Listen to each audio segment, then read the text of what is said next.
We've talked a lot on these airwaves about proposed CO2 pipelines that are being planned for Illinois coming from out of state. You've got the Navigator pipeline that was filed last year. They rescinded it and then they refiled it, and going through the Illinois Commerce Commission, several public hearings, a lot of support from the Manufacturers Association, the Chamber of Commerce, but you've got pushback from people who live in these areas not wanting this to come through, and a lot of information being shared all around. So you've got Navigator, you've also got Wolf ADM, that's another proposed pipeline.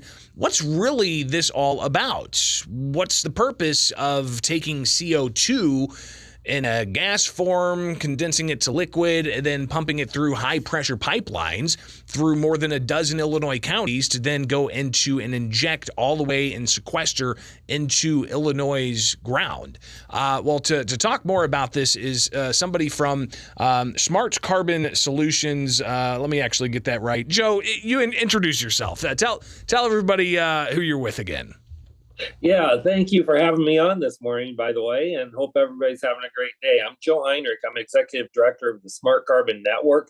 It's a coalition that was put together. We launched in May, and it's really just to talk about, it's a coalition that's put together to talk about that, get the information out, let's bring that emotion down of the whole situation, and let's have a discussion about the overall part of carbon capture.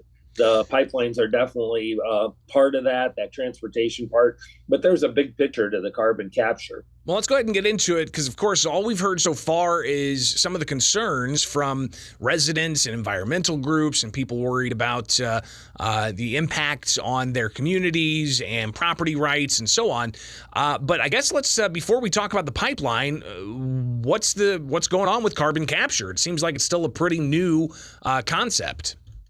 Well, it actually isn't. It's been around since the 1970s, so for about 50 years. And actually, the transportation part of it, the pipelines, have also been there. There's about 5,500 miles of those pipelines already in place.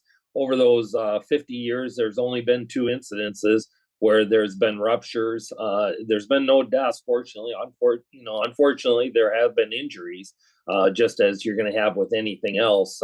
Any other mode of transportation, compared to. But the overall carbon capture is really interesting because, first off, in the agricultural and industry sectors, it's a way for them to get to low carbon fuel, low carbon products, which is being required more and more and more, not by the government, but by our consumers.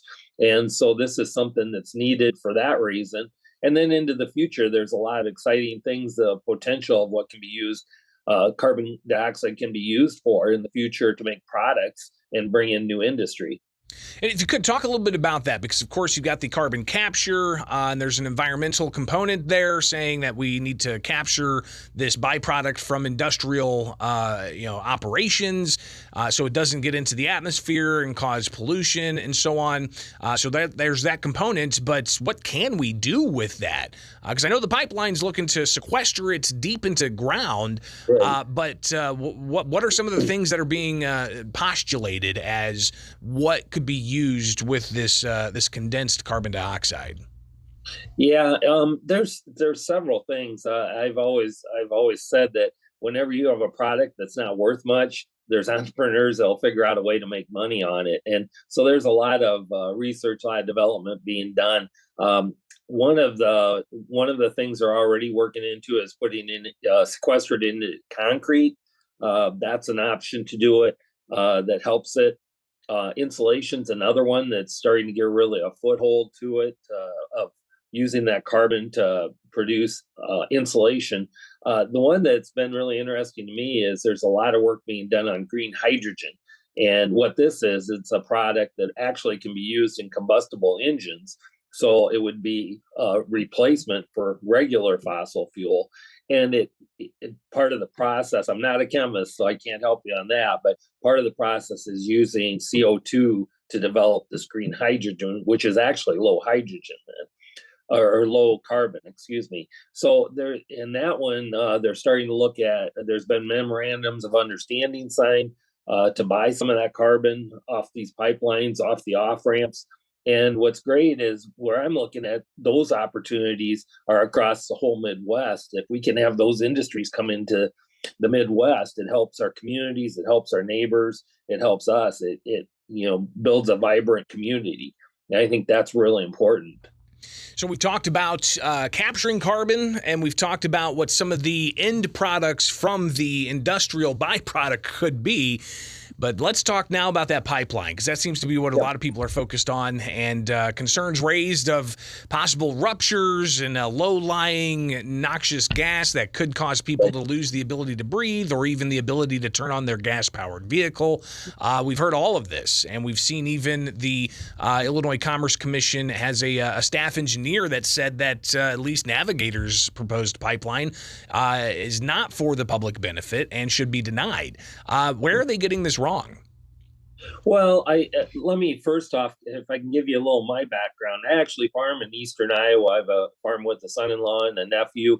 We're a family operation, so I truly get the concerns that come with this. That's the property rights have got to be addressed. I understand that those safety issues need to be worked through so everybody's comfortable with it. There's some good answers on that, so I get it because I'm a rural farmer.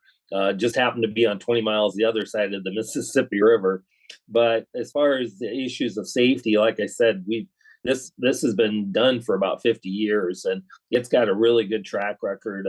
The people who are putting this in for safety, those pipe fitters, it's amazing the training they go through, the pride in their work. They live in those communities. They want to make sure it's done correctly.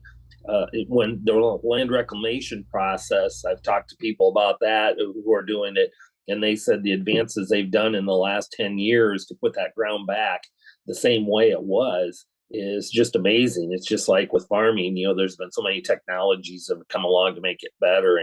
And I get that because, you're going across a part of the family when you go across that land, and you're going into a family when you go into those communities. And so those things have to be addressed, and we're trying to get those answers out to them.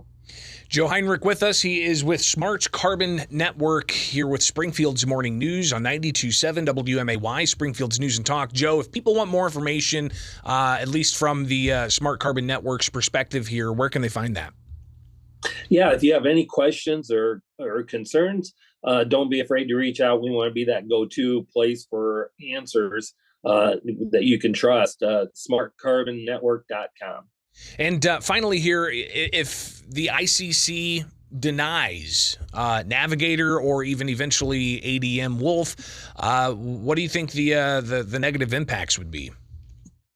Oh, I truly believe this is a point where we're going to have two different outlooks in rural Illinois, rural Iowa, the whole Midwest, because of the opportunities that we would lose out today that because of capturing that carbon off ethanol. And I believe what we're going to be able to see in economic development in the next 10 years. I truly believe it's a defining issue for the Midwest.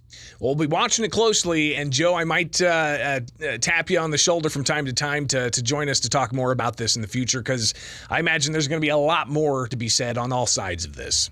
Yeah, you're welcome to give me a shout out anytime. And if anybody has any questions, by all means, get a hold of Smart Carbon, and we'll try to answer the questions to the best of our abilities. So great visiting with you this morning. Absolutely. Joe Heinrich of Smart Carbon Network here with Springfield's Morning News. Be safe out there, all right?